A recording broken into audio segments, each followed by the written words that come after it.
ఇస్సాకుకి అబ్రాహాము తన ఇంటి పెద్ద దాసుడైనటువంటి ఎలియాజర్ను పిలిచి, నా కుమారుడికి ఒక భార్య కావాలా, ఆమెని నువ్వే సిద్ధపరచు.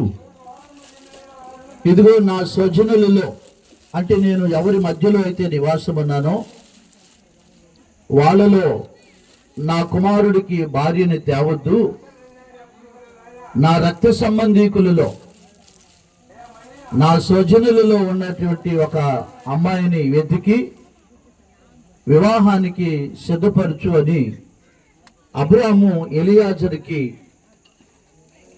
చూడండి మాట ఇస్తాడు. కాబట్టి ఎలియాజరు ఏం చేస్తాడంటే, అబ్రాహాము దగ్గర ఉన్నటువంటి కొన్ని వస్తువులని, తరువాత కొన్ని ఒంటెలని, కొంత సామాగ్రిని తీసుకొని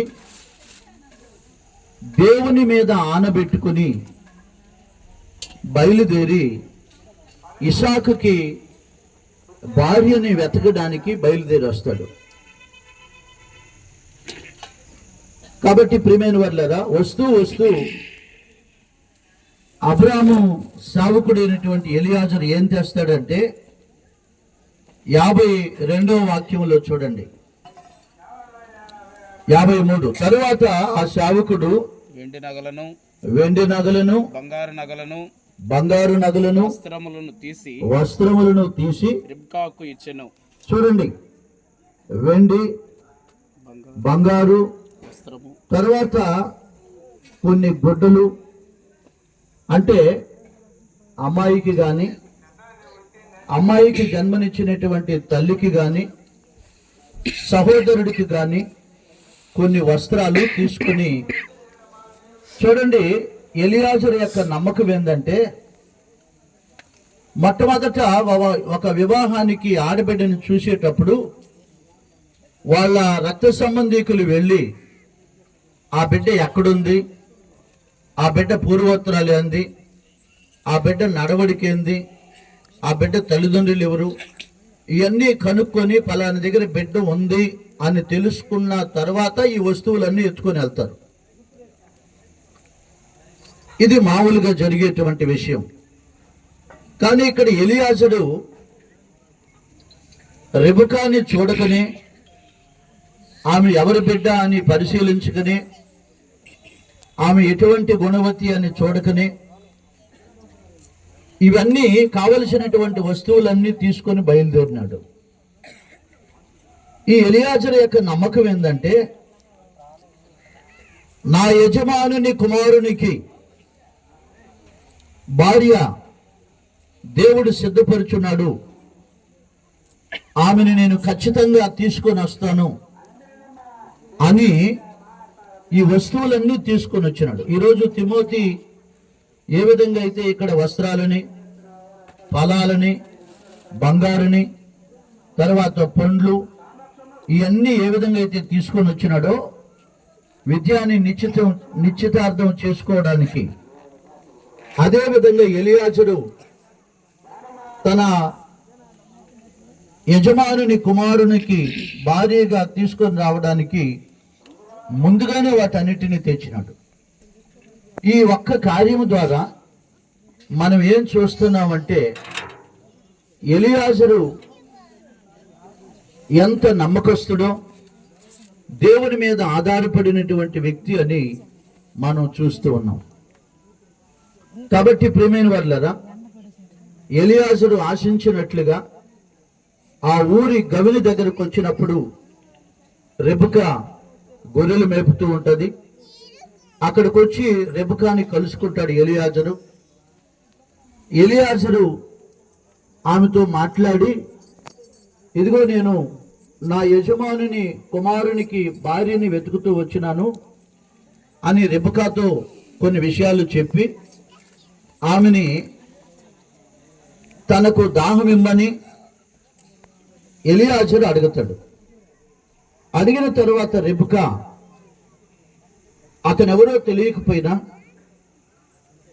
అతను దప్పికను తీర్చి, అతను ప్రయాణం చేస్తున్నటువంటి ఒంటెలకు కూడా దప్పికను తీర్చి, ఆ విధంగా రెబెకా ఎలియాజరుని ఆదరిస్తుంది.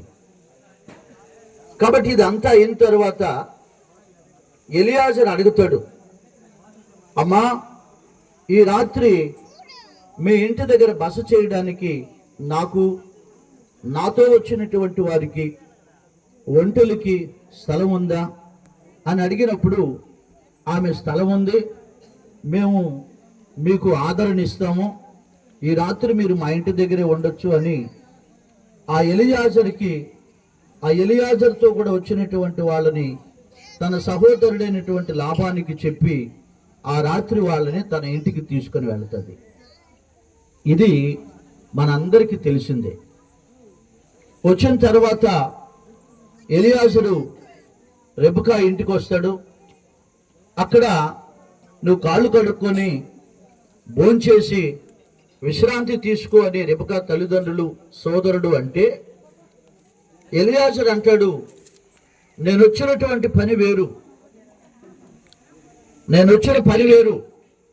దానికి మీరు అవునని కానీ కాదని కానీ సమాధానం చెప్తే అప్పుడు నేను మీ ఇంట్లో భోంచేస్తాను అని ఎలియాజరు మాట్లాడతాడు.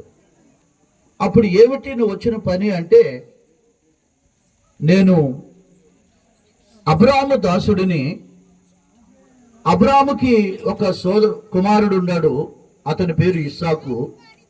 కాబట్టి ఇస్సాకుకి భార్యను వెతుకుతూ వచ్చిన నేను, మంచి చక్కటి భార్య కావాలా అని ఎలియాజరు వాళ్ళతో చెప్పినప్పుడు, కాబట్టి రెబెకాని మనసులో పెట్టుకొని మాట్లాడతాడు అతను.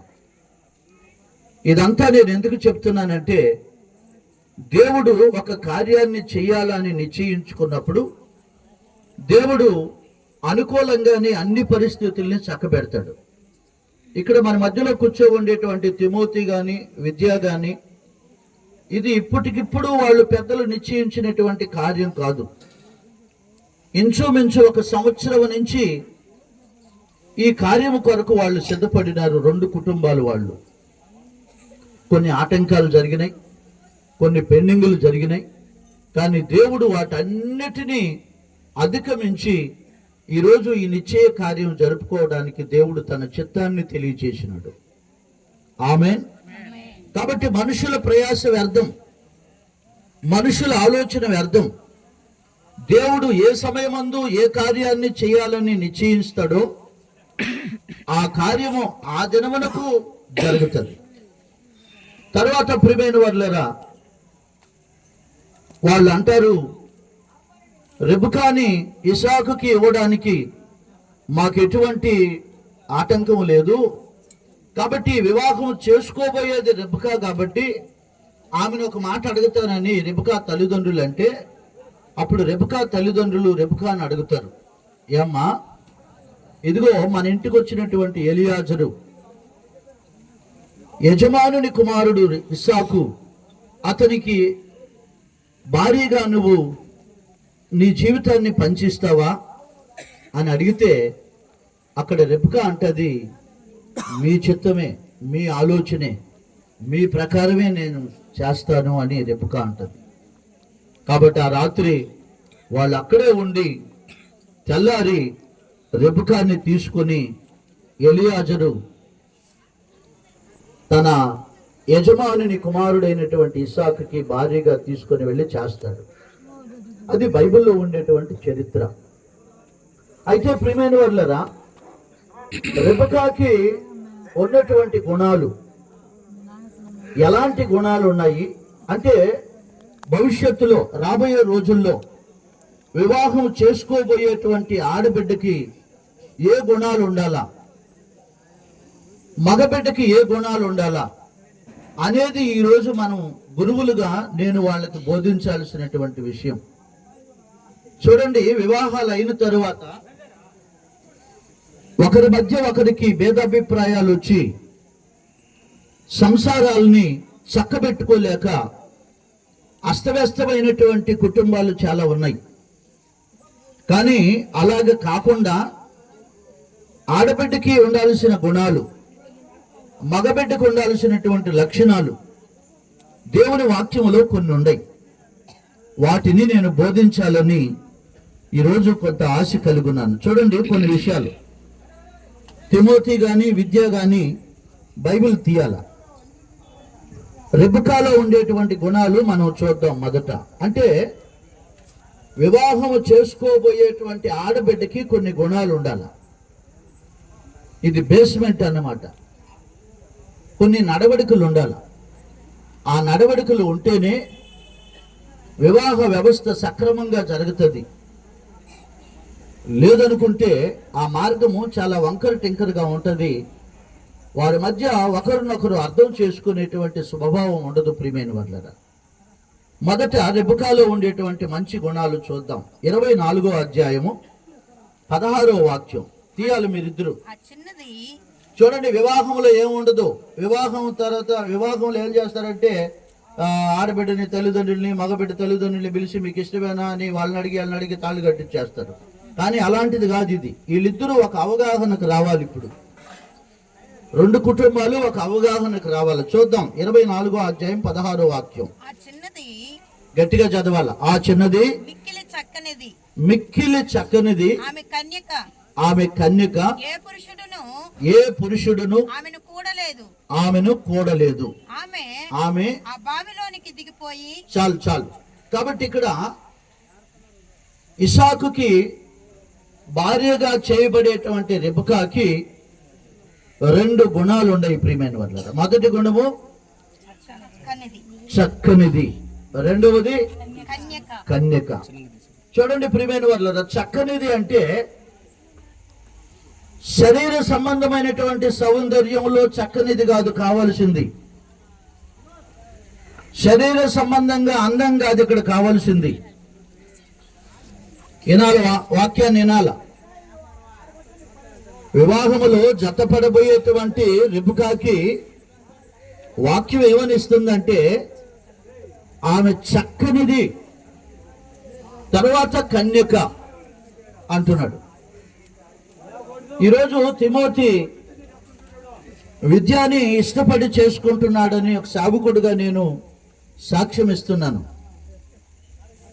కాబట్టి విద్య శరీర సంబంధమైనటువంటి సౌందర్యమే కాకుండా ఆత్మ సంబంధమైనటువంటి సౌందర్యము కలిగినది. రెండవది కన్యక అంటే తన జీవితాన్ని తిమోతి కొరకే భద్రపరచబడున్నది అని నేను ఈ సభాముఖంగా తిమోతికి నేను వ్యక్తం చేస్తున్నాను. దీని ద్వారా భవిష్యత్తులో కొన్ని కుటుంబాలు, కొంతమంది భార్యాభర్తలు ఒక అవగాహన లేకుండా వాళ్ళ కుటుంబాలను వాళ్ళు పాడు చేసుకుంటారు. ఎందుకంటే ప్రియమైన వాళ్ళరా, మనుషుల మీద నమ్మకం లేకుండా మనుషులని అపార్థం చేసుకునే కొన్ని కుటుంబాలు ఉన్నాయి. కానీ మీ కుటుంబం అలా కాకూడదు. కాబట్టి వాక్యం ఏమంటుందంటే రెబెకా చక్కనిది, తర్వాత కన్యక.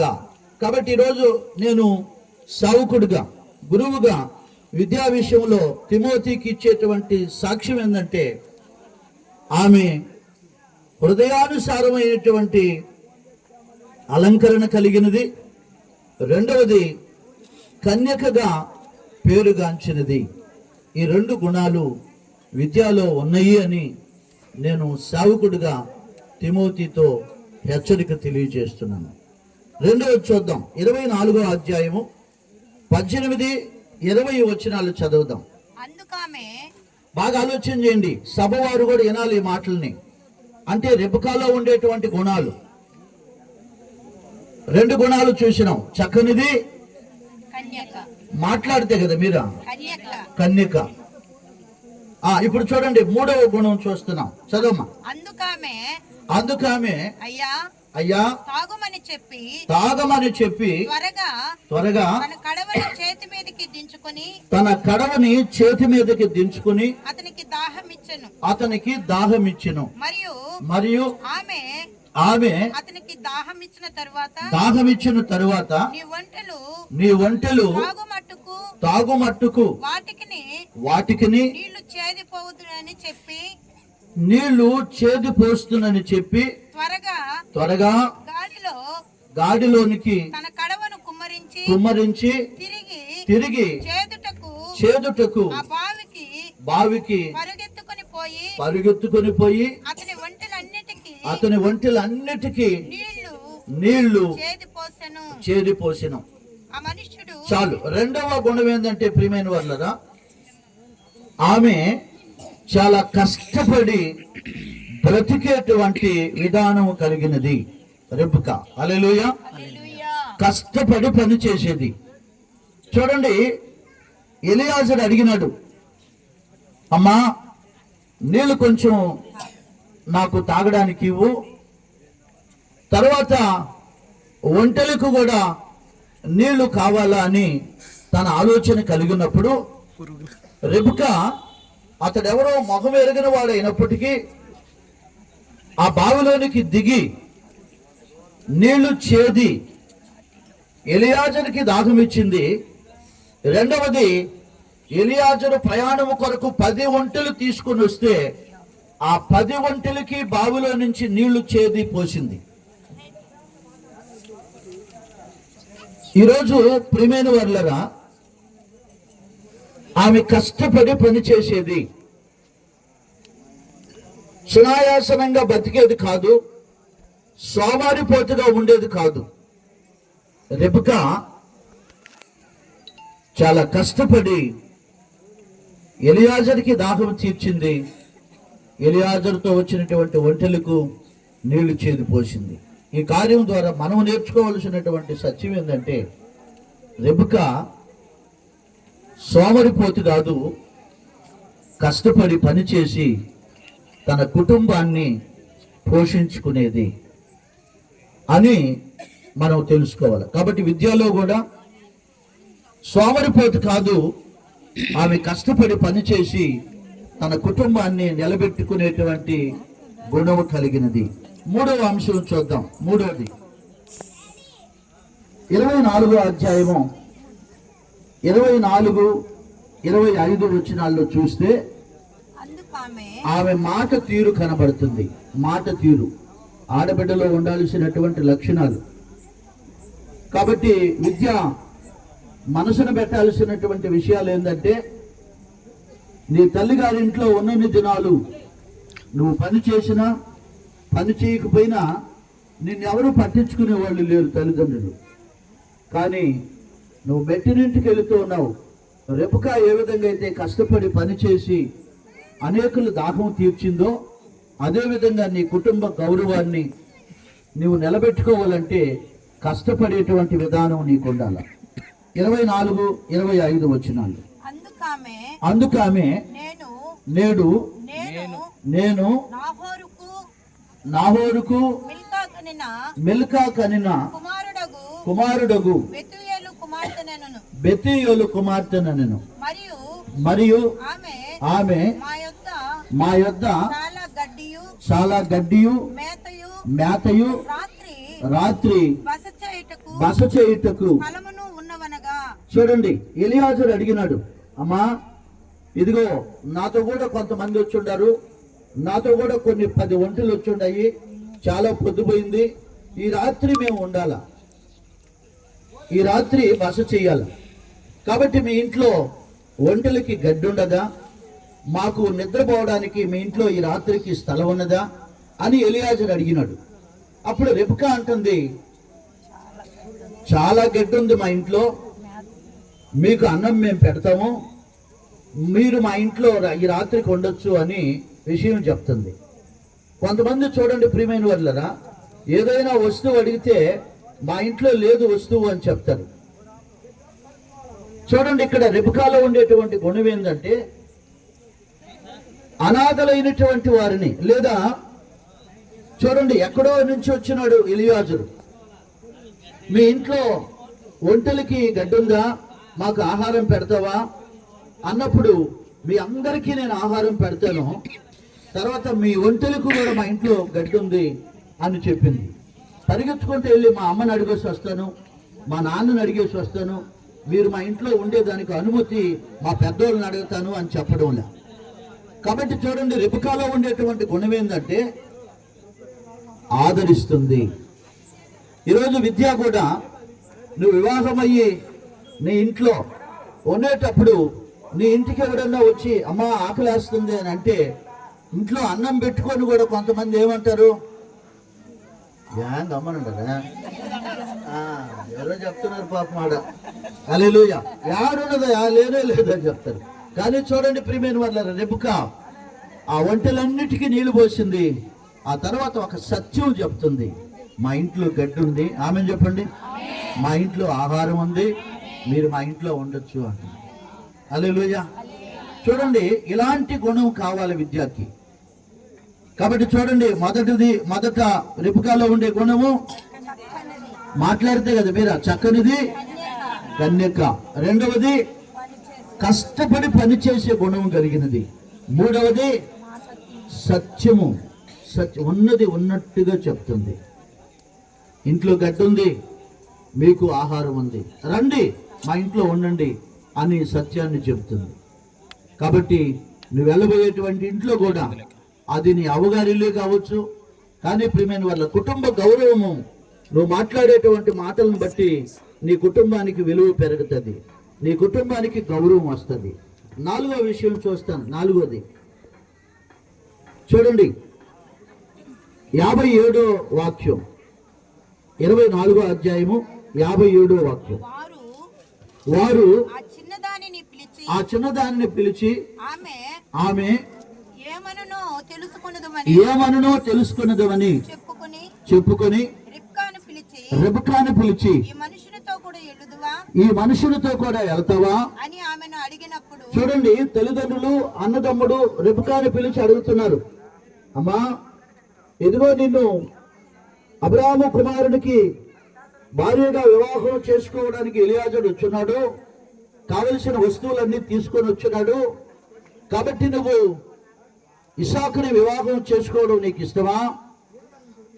నువ్వు ఇతనితో కూడా వెళ్ళి ఇసాకుని వివాహం చేసుకుంటావా అని తల్లిదండ్రులు అన్నదమ్ముడు అడిగినప్పుడు వెళ్తాను అని అంటుంది. హల్లెలూయా. కాబట్టి ఒక్క మాటలో మనం ఏం చేస్తున్నామంటే తల్లిదండ్రుల మాట వింటుంది. ఆమేన్. నాలుగోది ఏంది? మాట్లాడాలి. మీరు అందరూ ఇక్కడ ఉండలే చాలా మంది. తల్లిదండ్రులు చెప్తున్నారు. చూడండి రెబెకా ఇస్సాకును చూసిందా? చూడలా. కాబట్టి తల్లి అడుగుతుంది, ఏం తల్లి, ఇదిగో ఇతనితో కూడా వెళ్ళి ఇస్సాకును వివాహం చేసుకుంటావా అని అంటే ఇస్సాకు ఎలా ఉంటాడో తెలియదు, ఎలాంటి నడవడిక కలిగిన వాడో తెలియదు, ఎలాంటి విధానమో తెలియదు. కానీ తల్లిదండ్రులు చెప్పిన వెంటనే నేను వెళ్ళి మీ ఇష్ట ప్రకారం నేను చేసుకుంటాను అంటుంది. ఆమె ఈ రోజుల్లో ప్రియమైన వారులరా, చూడండి తల్లిదండ్రుల మాట వినకుండా, తల్లిదండ్రులకు లోబడకుండా వాళ్ళ ఇష్టానుసారమైనటువంటి జీవితాలను కొనసాగిస్తుంటారు యవ్వన బిడ్డలు. కానీ రెబెకా అలాంటిది కాదు. ఆమేన్. విద్యా విషయంలో కూడా ఇది సాక్షాత్తు నెరవేరింది. విద్యా విషయంలో కూడా తిమోతిని వివాహం చేసుకోవాలని అబ్రాహాము గాని శారమ్మ గాని అడిగినప్పుడు, నేను అడిగినప్పుడు విద్య ఒక మాట అన్నది, నేను మా అమ్మ మా నాన్న ఏది చెప్తే దాన్ని నేను నెరవేరుస్తాను అని చెప్పింది. ఏం గమనండరా, ఇది అబద్ధమా? అబద్ధం అయితే ఆడెందుకు కూర్చో ఉండదు. కాబట్టి రెబెకా ఏ విధంగా అయితే తల్లిదండ్రుల మాట విని అతన్ని చూడకపోయినా దాన్ని ఒక మాట అడగచ్చు, అమ్మా ఆయన ఎలా ఉంటాడో నేను చూడలేదు కదా, ఆయన గుణం ఎటువంటిదో నేను ఎరగలేదు కదా, మరి ఎలా అని అడగచ్చు. అక్కడ అడిగేదానికి స్కోప్ ఉండదు రెబెకాకి. కానీ అనలా. ఎందుకంటే నా తల్లిదండ్రులు నా జీవితం బాగుండాలని, నా కుటుంబ గౌరవం బాగుండాలని కోరుకుంటారు. కాబట్టి అతన్ని చూసినా చూడకపోయినా నా తల్లిదండ్రుల మాట నేను వింటే నా జీవితం బాగుంటుందని రెబెకా వాడి మాటకి ఆమోదించింది. ఈరోజు మన మధ్యలో ఉండేటువంటి విద్య కూడా వాళ్ళ తల్లిదండ్రుల ఇష్ట ప్రకారమే. అంటే ఆమెకి ఇష్టం లేదని కాదు నేను చెప్పేది, ఆ తల్లిదండ్రులకు ఇష్టము, తర్వాత విద్యకు కూడా ఇష్టమే. కాబట్టి అందుకని ఈరోజు నిశ్చితార్థం జరుగుతుంది. హల్లెలూయా. కాబట్టి చూడండి, 4వది 5వది మాట వినేతనం. 6వది చూద్దాం. 6వది 24వ అధ్యాయము 65, 66 వాక్యాలు. ఇవన్నీ నేను ఎందుకు చదువుతున్నానంటే రెబెకాలో ఉండేటువంటి గుణాలు విద్యలో ఉండాలి. ఆమెన్ చెప్పండి. అప్పుడే తన కుటుంబం గౌరవార్థంగా ఉంటది. ఆమెన్. ఆ కుటుంబం విలువకరంగా ఉంటది. ప్రియమైన వాళ్ళరా, 6వది చూద్దాం. 6వది మనల్ని ఎదుర్కొనుటకు పొలములో నడుచుచున్న ఆ మనుషుడు ఎవడని అడగగా అతడు ఇతడు నా యజమానుడని చెప్పెను. గనుక ఆమె అతనిని చూసి ముసుగు వేసుకునేను. బాగా ఆలోచన చేయండి ప్రియమైన వాళ్ళరా. ఎలియాజరుతో కూడా రెబెకా వెళుతూ ఉన్నది వివాహానికి సిద్ధపడి. చూడండి, వెళుతూ ఉండేటువంటి మార్గంలో తన వివాహం చేసుకోబోయేటువంటి ఇస్సాకు కనబడ్డాడు పొలములో. అప్పుడు రెబెకా అడిగింది ఎలియాజర్ని, ఇదిగో మనకు ఎదురొస్తున్నటువంటి అతను ఎవరు అని అడిగినప్పుడు, ఆయననమ్మా నువ్వు చేసుకోబోయేటువంటి నీకు భర్త కాబోయేవాడు అన్నది. ఆమేన్. హల్లెలూయా. ఎప్పుడైతే ప్రియమైన వాళ్ళు అతడే నీకు కాబోయేటువంటి భర్త అని ఎలియాజరు చెప్పినాడో, వెంటనే రెబెకా తాను వెళుతూ ఉండేటువంటి రథము ఆపమని దిగి కిందకి తల ముసుగు వేసుకుని అతనికి విలువనిచ్చింది. అంటే ఇస్సాకు పొలంలో నిలబడుకొని ఉన్నాడు, ఈమె రథములో ఉంది. ఎప్పుడైతే ఆయన్ని కాబోయే పెనిమిటి అని చెప్పినాడో రథము దిగి తల మీద ముసుగేసుకున్నట్ట. చూడండి, కాబోయేటువంటి ఇంకా భర్త కాబోయేటువంటి భర్తకి విలువనిచ్చి రథము దిగి కిందకి తల మీద ముసుగేసుకున్నది.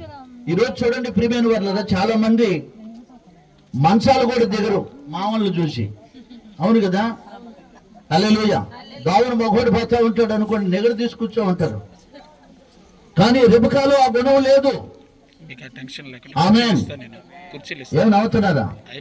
ఈ పాస్టర్కి అన్ని ఆడ దొరికినాయి అనుకుంటున్నారేమో. హల్లెలూయా. కుటుంబం ఎప్పుడు శుభ సౌఖ్యంగా ఉంటది అంటే ప్రియమైన వాళ్ళరా, దేవుని వాక్యంలో ఏ సత్యం అయితే ఉండదో ఆ సత్యాన్ని బిడ్డలు కలిగి ఉన్నప్పుడు ఆ కుటుంబానికి గౌరవం వస్తుంది, ఆ కుటుంబానికి విలువ వస్తుంది, ఆ కుటుంబానికి మర్యాద వస్తుంది. కాబట్టి చూడండి, ఇస్సాకును చూసినటువంటి రెబెకా రథం మీద కూర్చోవచ్చు. ఎలియాజరు చెప్పలా, దిగమ్మా అతను నీకు కాబోయే భర్త, అతనికి విలువయ్యి దిగు నువ్వు కిందకి అని అనలా. కాబట్టి ఎవరు చెప్పుకుని తన హృదయంలో ఉండేటువంటి వ్యక్తిత్వాన్ని బట్టి రథము దిగి కిందకి తల మీద ముసుగు వేసుకున్న దాని అర్థం ఏంటంటే కాబోయేటువంటి పెనిమిటిని చూసి అతనికి విలువ, గౌరవము, మర్యాద ఇస్తుంది. కాబట్టి విద్య కూడా చూడండి, వివాహం అయిన తరువాత నీ నడవడిక, నీ ప్రవర్తన, నీ బిహేవియర్ ఎలా ఉండాలంటే, నీ ఇంటికి వచ్చినటువంటి వ్యక్తులను గౌరవించాలా.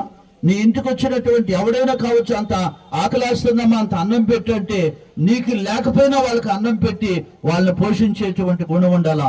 నీకంటే పెద్దవారు నీకు కనబడినప్పుడు వాళ్ళకి విలువనిచ్చి నువ్వు కూర్చో ఉండేటువంటి స్థలాన్ని వాళ్ళకిచ్చి వాళ్ళ విలువ నువ్వు కాపాడాలా. అప్పుడే నీ కుటుంబం దీవించబడుతుంది, ఆశీర్వదించబడుతుంది. ఆమేన్.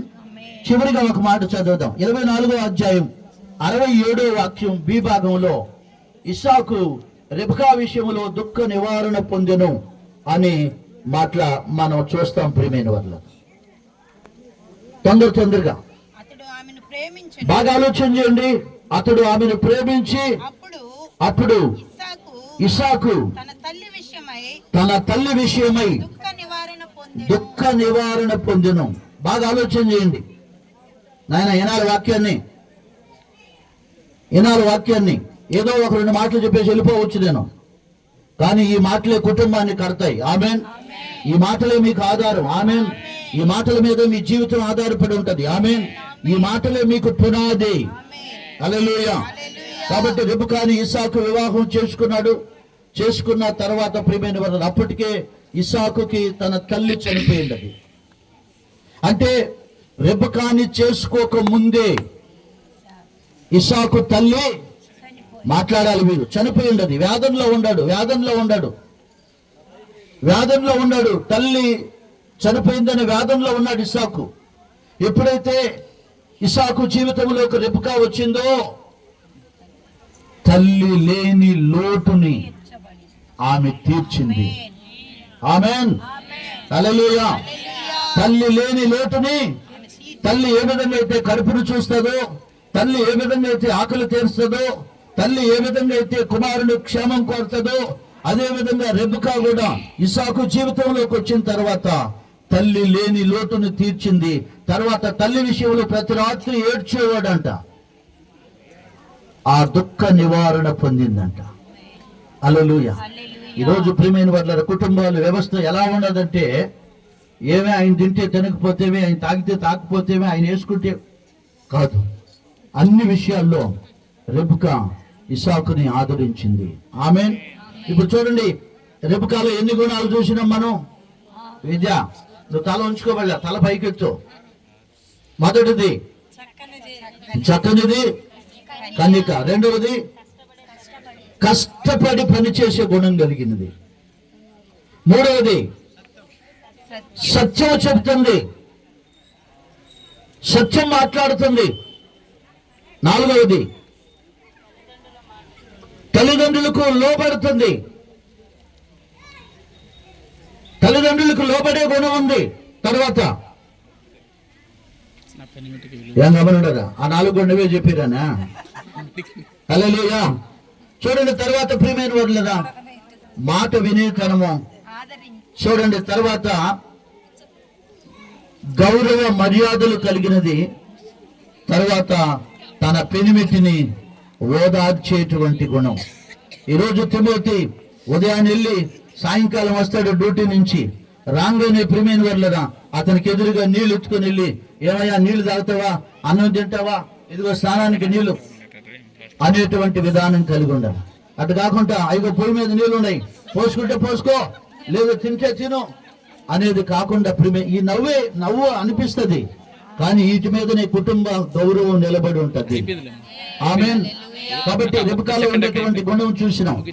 తర్వాత ఇస్సాకులో ఉండేటువంటి గుణాలు చూడాలి. ఇప్పుడు తిమోతిలో ఏ గుణాలు ఉండే నాకైతే తెలియదు, కానీ ఇస్సాకులో ఉండేటువంటి గుణాలు 4 చెప్పి నేను ముగిస్తా.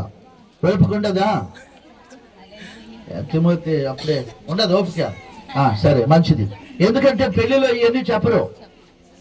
ఆ తర్వాత వాళ్ళు అంటారు భోజనాలు టైం అయిపోయింది, వాళ్ళు కట్టరాను తాళి అంటారు, వీడు కట్టేస్తాడు తాళి. ఆ తర్వాత ఏమో ఉండదు ప్రియమైన వాళ్ళ. చూడండి, ఇస్సాకులో ఉండేటువంటి గుణం చూద్దాం. ఇస్సాకులో ఆదికాండం 24వ అధ్యాయము 63వ వాక్యం చూద్దాం. తొందరగా పాస్టమ్మ గారే చదువుతూ ఉండరు, ఎడుగురు చదివి ఉంటుంది. సాయంకాలం ఎవరు కోపం వచ్చినట్టుండదు. గట్టిగా చదువు. ఇస్సాకు పొలములో ధ్యానింప బయలు వెళ్ళి. బాగా ఆలోచన చేయండి. ఇస్సాకు ఒక అలవాటు ఉంది. ఏమిటి అలవాటు? ప్రార్థన చేసే అలవాటు ఇస్సాకు ఉంది. ఆమేన్, హల్లెలూయా, హల్లెలూయా. ఇస్సాకు ఉండే గుణము ఏం గమనుండరా? ఇస్సాకుకి ఏ గుణం ఉండదంట? తన కుటుంబాన్ని బట్టి ప్రార్థన చేసే గుణం. ఆమేన్. తన భర్తను బట్టి, తన భార్యను బట్టి ప్రార్థన చేసే గుణం, తన తండ్రిని బట్టి ప్రార్థన చేసే గుణం. కాబట్టి మగవాడికి కావలసింది ఏంటంటే ప్రియమైన వాళ్ళరా, ప్రార్థన చేసేటువంటి అలవాటు. ఆమేన్. తిమోతికి ఉందా? ఏం వాళ్ళు అక్కడ అవుతా ఉంటుంది. హల్లెలూయా. నిజంగా ప్రియమైన వాళ్ళరా తిమోతికి ప్రార్థన చేసే గుణం ఉంది. ఎందుకంటే నాతో కలిసి పని చేస్తున్నటువంటి వాళ్ళ మామైనటువంటి అబ్రాహాము చెప్పిన మాట ఏంటంటే, అతడు బాప్తిసం తీసుకున్న తర్వాత నాతో కలిసి కూర్చొని వాక్యం చదువుతాడు. ఆమేన్, హల్లెలూయా, హల్లెలూయా. డ్రెస్ మార్చుకోవాలి, అటు ఇటు కొంచెం లాగేసి, హల్లెలూయా, తొందరగా లాగేసి. కాబట్టి ప్రియమైన వాళ్ళరా ఇంకో 3 మాటలే.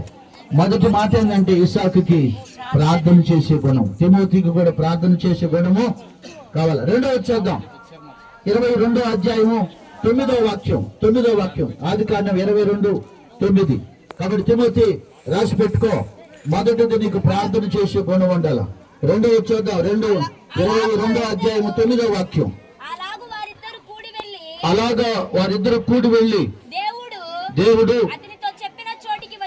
అతనితో చెప్పిన చోటుకు వచ్చినప్పుడు అబ్రాహాము అక్కడి బలిపీఠమును కట్టి కట్టెలు చక్కగా పేర్చి తన కుమారుడగు ఇస్సాకును బంధించి ఆ పీఠము పైనున్న చూడండి ప్రియమైన వారులారా, అబ్రాహాము తండ్రిని వ్యతిరేకించలా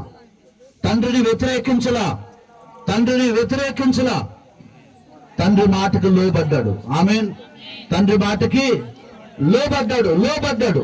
కాబట్టి తిమోతి కూడా నీ పెద్దల మాట, మీ అక్క కావచ్చు, మీ బావోళ్ళు కావచ్చు, నీ తల్లి కావచ్చు, ఎవరైతే నీకు పెద్దవాళ్ళుగా ఉండి నీకు ఒక మాట చెప్పినారో ఆ మాటకి నువ్వు ఆమోదించాలి. ఆమేన్. 3వ మాట చూద్దాం. 22వ అధ్యాయం 6వ వాక్యం. దహన బలికి కట్టెలు తీసుకుని తన కుమారుడకు ఇస్సాకు మీద. చాలు చూడండి, అబ్రాహాము కట్టెలు మోపిన ఎవరి మీద పెట్టాడంట? ఇస్సాకు మీద పెట్టాడు. అంటే కట్టెలు మోపుని ఇస్సాకు మీద పెట్టాడు అబ్రాహాము. ఆ భారాన్ని మోస్తూ ఉన్నాడు. కాబట్టి తిమోతి, నీవు కూడా నీ కుటుంబ భారాన్ని, నీ కుటుంబ బరువు బాధ్యతల్ని నువ్వు మోసేటువంటి వాడుగా ఉండాలి. ఆమేన్. చివరిగా ఒక మాట, 26వ అధ్యాయం 12వ వాక్యం. ఇస్సాకు ఆ దేశమందున్న వాడి విత్తనము వేసి ఆ పంటను ఆ సంవత్సరం. చూడండి, ఇస్సాకు ఆ దేశమందున్న వాడి ఆ సంవత్సరము పంట వేసి 100 ఫలం పొందినాడంట. కాబట్టి ఇస్సాకుకి కష్టపడి పని చేసే గుణం ఉండదు. ఆమేన్. ఇస్సాకుకి కష్టపడి పని చేసే గుణం ఉండదు. ఆమేన్. కాబట్టి ఇస్సాకులో ఉండే 4 గుణాలు. మొదటిది ప్రార్థన చేసే గుణం. రెండవది తండ్రి మాట వినే గుణం. 3వది భారము మోసే గుణం. 4వది కష్టపడి పని చేసే గుణం. ఆమేన్. కాబట్టి ఇస్సాకులో ఉండేటువంటి గుణాలు కూడా తిమోతిలో ఉండాలి. ఈ 4 గుణాలు. కష్టపడి పని చేయాలా, నీ కుటుంబాన్ని నువ్వు పోషించుకోవాలా. నిన్ను నమ్ముకున్న ఒక బిడ్డ నీతో కూడా భార్య స్థానంలోకి వస్తుంది. ఆమెకి ఏ లోటు లేకుండా చేయాలి. ప్రభువు మాటలు దీవించును గాక, ప్రభువు మాటలు బలపరచును గాక, ప్రభువు మాటలు ఆశీర్వదించును గాక. ఆమేన్. చిన్న ప్రార్థన చేద్దాం.